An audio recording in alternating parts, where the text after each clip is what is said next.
ahead and close up some of the gaps on the side. So there you go, the sill gasket. Some silicone down here. Nice and neat when you peel this out.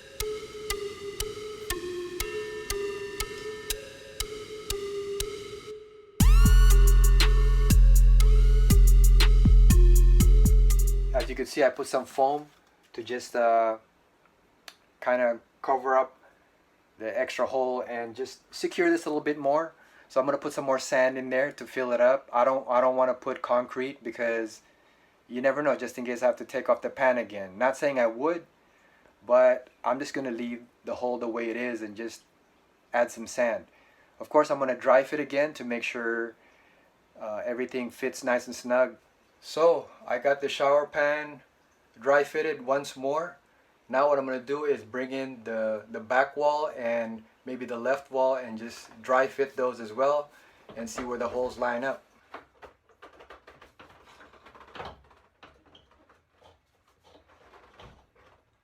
So it's a little trickier to install because the faucet is there and I'm just trying to figure out how to do this. Just doing it by yourself is kind of tricky. Should have had someone help me out. But you know, yeah.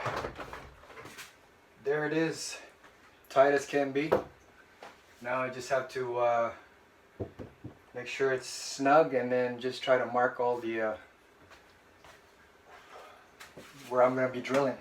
I noticed that I didn't cut enough drywall on this side, so I'll probably have to cut some more. So I'm just going to start marking because it's still kind of protruding right here. I'll probably take this piece off, you know, because it's on the way, and I might have to do some shims for the fiberglass wall. So I'm going to have to take this piece out and then, yeah, cut some more right here before I even start thinking about figure out where the holes line up for the back wall. So I just removed that trimming right there. I realized that I need to cut some more on the corners up here because it fit most of it, but it was still a tight fit, and so it kind of scratched on the bottom. You guys notice how I had trouble like trying to shimmy the wall back there because everything is so tight. And so I'm gonna cut some more all around so I won't have that issue. Oh, also I put plastic all around so I won't make too much of a mess, you know, with the debris. This time, especially now that I put the insulation, I just don't want that much dust. So that's why I put this sort of plastic barrier right here. Don't forget to wear a mask when you do the cutting because of all the dust from the drywall. So that should do it. I should have enough room to put up the back wall for the shower. But one thing that's been holding me back from finishing this whole project is the fact that there's just so much termite damage. Every time I remove a piece of the drywall, I notice that there's more damage on the wood. So now that I removed a little bit more of the drywall, because I'm trying to fit the shower wall on the back, right? I noticed that there's more damage right here on the wood. See right here? See?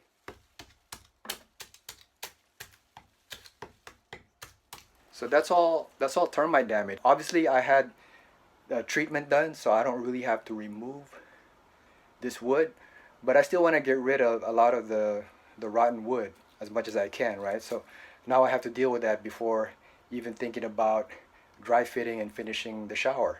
So all these things add up, you know, especially when you do it yourself, because if you paid someone to install the shower, maybe they won't even do that, or if they do, they're going to charge you extra, right? Because, oh, termite is not part of the quote that they give you. So these are things that need to be addressed, and I guess that's one of the benefits of doing it yourself, because then you can take your time if you can and just remove everything undesirable and tuck everything in if you can. Okay, before I start dry fitting the fiberglass and any more work, what I'm going to do is I'm going to repaint all around this area right here so that I don't have to do it once I put in the pan. And I just don't want to do it later on. I'm just going to paint white all around here, which is going to be the new color for the whole walls. But I'm just going to do this side right here so I don't have to worry about it later on. That's going to do it for the paint. As you can see, the new color is going to be white, and I just did this part because I don't want to mess with it later on once I put the shower pan and the walls. But the original is orange. Well, not original, but that's what I had before. So that's what I did. Just used pretty much the whole day to just do some painting, and then tomorrow I'm going to start working on the shower once more once I clean this all up. And so yeah, that's pretty much all I did today. The insulation, I'm going to use this stapler, which is handy, and you know, you can get this anywhere. It's really pretty simple to use, right? You're just gonna put this Staples T50 is I think what's recommended, so I'm just gonna go with that, you know. So it's really about just stapling things. Yeah, so I'm gonna use this staple to staple the insulation in place. Not too much, just enough to kind of hold it in place, right?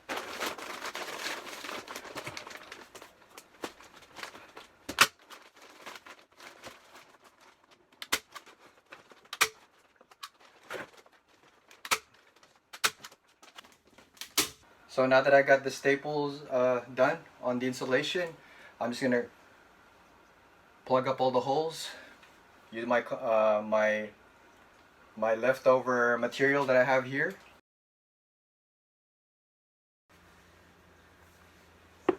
Okay. So as you can see, I have some leftover adhesive and caulking and stuff like that that I can use to sort of do a little bit more preventative stuff, or covering up the holes and stuff like that before I actually put the walls. Like right there, there's still holes, you know, from the damaged wood that I removed. So I just want to fill the gaps with things. See right here, the wood is damaged from the termite. So I'm just going to cover that up with foam, maybe some liquid nails or whatever I have available. We'll go ahead and close up some of the gaps on this side with this. So just filling up the gaps like that. Right there, you know, I'm just going to use it up and put it on wherever I find any gaps. That's pretty much what I did, just to try to make things airtight. First things first, cover up the hole. Don't want anything going in here.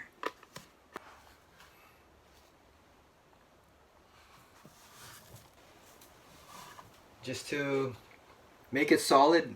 I know some people, they like to cover up the hole and put concrete and all that, but that's like permanent.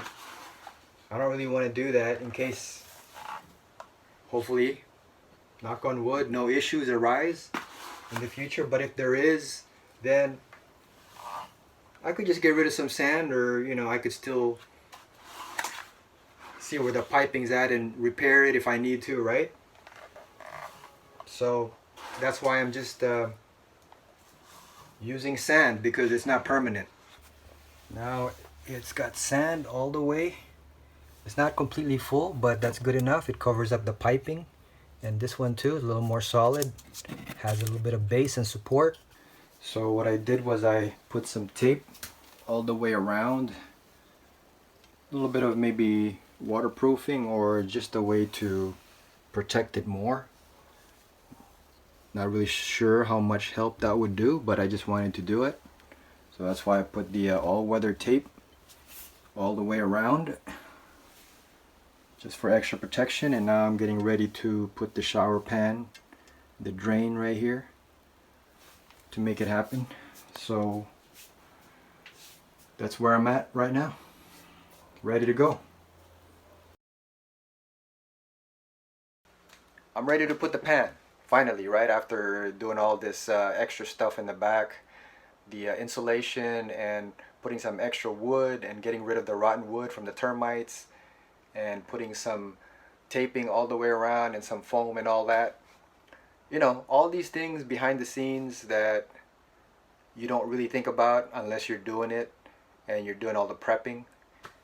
So ideally everything would be done, right? The framing would be perfect and then you just install the pan, but that's not really the case for me, right? Starting from the piping to the plumbing to the framing. But now I'm ready to go. So what do I need? What I'm gonna need is adhesive right here, tub surround, right? Which I'm gonna be using to put on the floor, the level floor, and then put the shower pan. And then I'm also gonna need these shims for the corners if it's not flush, to make sure that everything is just tight and snug. And then of course I'm gonna need to use this also, these flathead screws, which I'm gonna use to secure the shower pan to the framing. So when you're ready to put the tub surround to adhesive underneath the pan, just make sure that everything is even, right? Every part of the floor is even when you check it. So that way, you know, you don't have to put anything extra. You know, like some of the installations for the shower pan is, you know, you can see in YouTube that they're always putting mortar because they have to even out the floor. With mine is already even, so that's good. I don't have to worry about that part. You just have to make sure that it is. And I have 4 right here of the tub surround, but I might not really need 4. Maybe I'll just need 3. So I'm gonna use that to put all around, all the way here, all over the floor. I'm gonna need a trowel, which I'm gonna use to spread the adhesive, right? And of course the caulking gun. Getting this started, and I'm gonna start putting adhesive all the way around. So just spread it around right here, the floor, you know. And don't worry about how it looks because you're gonna use a trowel anyways to spread all the adhesive right here on the floor, right? So it doesn't really matter how it's gonna look. Just spread it evenly until you're done, and then use the trowel. So I've used about 2 of the tub surrounds all the way around, as you can see right here. But I'm probably gonna add 1 more just for a good measure, just to make sure that it's completely glued or adhesive all the way around the floor, especially when I start using the trowel. So I'm gonna use 1 more right here, just make sure it's all spread out really nice and even. So that's gonna be 3 of these tub surrounds that I'm gonna use. My little handiwork, like spaghetti adhesive. Now I'm gonna try to clean things up or spread it around with this trowel and see how that goes. There it is, all spread out. My handiwork with the trowel. Just spread it around with this piece right here. Now I'm ready to put the shower pan.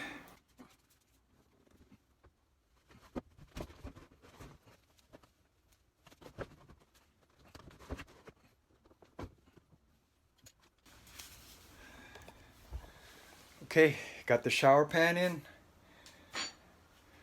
right there, as you can see. Now I'm gonna start tightening up the shower drain. So for the shower drain, I'm gonna need this rubber and this piece, the plastic that goes on top. First thing I'm doing is install this right here, and you could tell that the flat part will go first and the beveled part will be on top, and this will go on top and then start screwing in using this tool right here. So I'm gonna start doing this first and just try to shimmy it inside, And then once it's inside, then I can put this thing on. Okay, after putting in the rubber stopper, now you can put this, which screws everything in place, this plastic piece right here. And then you just start tightening it up.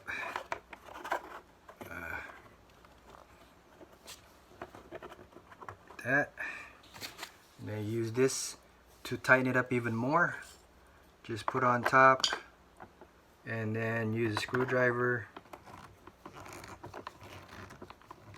Okay, notice also I put a paper in here so that just in case this thing drops, I'll just catch it here. And for me, I'll probably put some extra caulking just in case. You don't need to. They say just do this and you're good to go, but I just want to put some extra caulking just in case. All right, there. I'm gonna add some more after tightening it up. Okay, now that I put some silicone down here, I'm gonna put it even out here. Right here. I'm gonna put it right outside.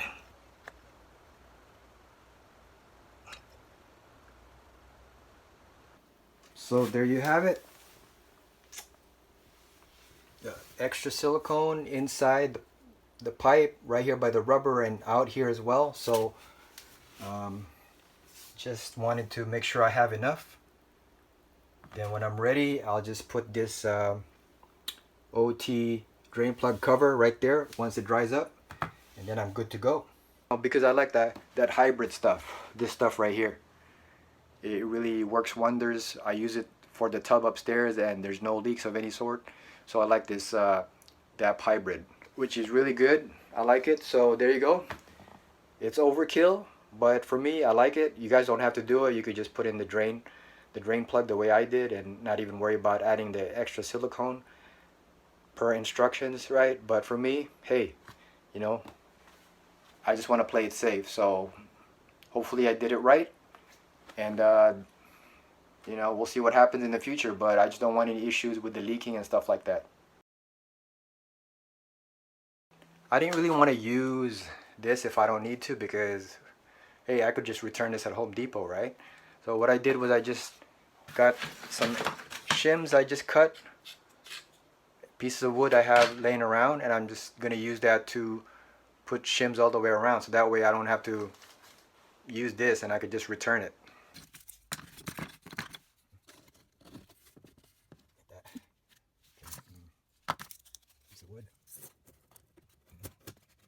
Or you put the screws in, make sure everything is level. Right, there you go, level. Level.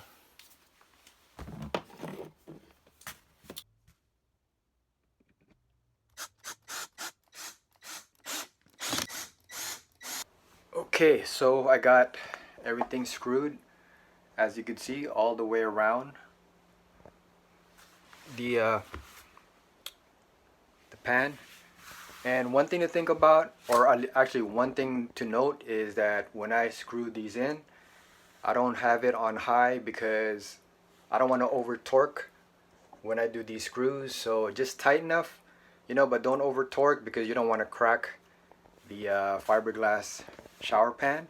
Okay, one thing I didn't mention is that I didn't do the extra step that they have for Delta, where you put a wooden plank right here, because in case you want to put a shower door, I'm not going to do that. I'm just going to use a shower curtain, so I'm not worried about the measurements here. I just need to make sure I have some type of wood framing for my screws, and that's all I really need to do on both sides, you know. And so I'm not worried about putting like a shower door, so I'm not concerned about doing those extra steps for those two corners. Before I do the dry fitting for the walls once more, I'm gonna put this sill gasket right on the frames to kind of noise reduction, as they say, right? I'm gonna put around 66 inches for the length at about 14 inches for the small frames right here, and then that should take care of some noise reduction. So don't forget to put your sill gasket before you actually install the shower wall. So they said that what you do is you measure like 4 inches below the framing and at least 2 inches above the pan, and that should do the trick. I got my stapler, and I'm just gonna start stapling this on the frame.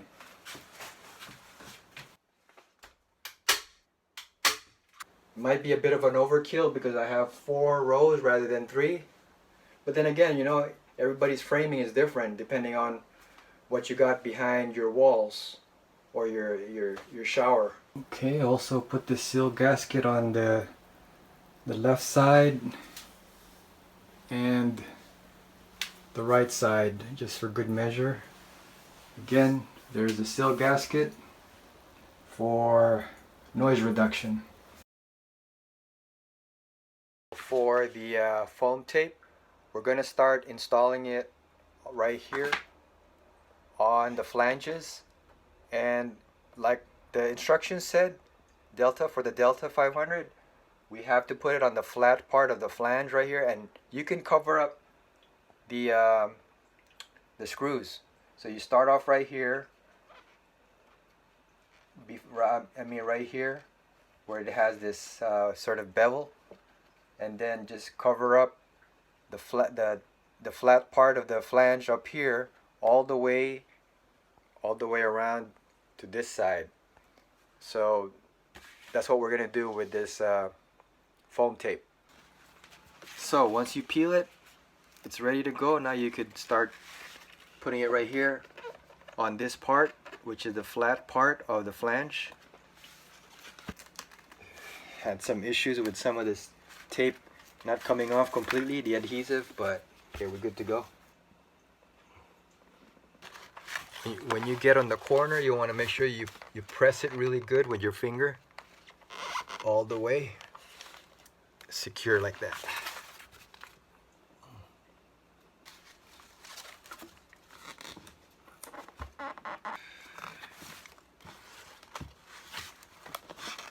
This double tape is actually not the best because every time I try to peel it, there's always a sort of a piece that sticks to it, so it's not completely off, you know, on the sticker part. So now I have to like kind of slowly take it out first before I try to stick everything in, you know what I mean? It's like it sticks here, it doesn't just come off easily like normal tape.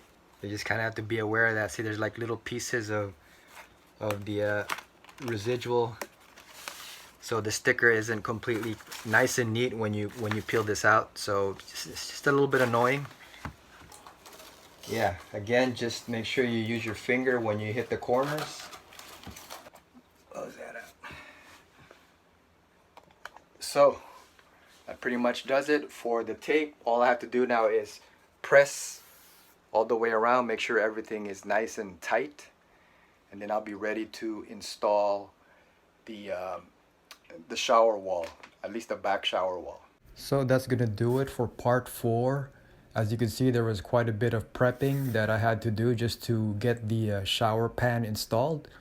Next up, we're gonna be working on installing the rest of the shower walls, which is a lot of work in itself, which is gonna be part 5. So stay tuned for that. Until then, stay safe and keep on rolling.